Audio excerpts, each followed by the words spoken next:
Hi guys, today we will talk about how to fix Telegram. This is group can't be displayed Sinhala on settings. We will click here on settings. Then we come here to settings window and we will go down. We will click here on apps. Then we come here to apps window and we will go down to looking for Telegram app. And this is window to find Telegram app and we will click here on Telegram. Then we come to this is window. We will click here on for stop. Then we will click here on OK, and we will just click here on storage. Then we come to storage window.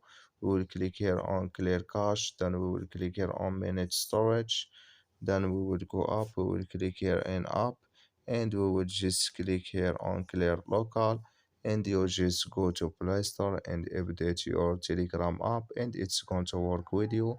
So thank you for your watching. Don't forget to support us by liking, subscribe, and see you in next video.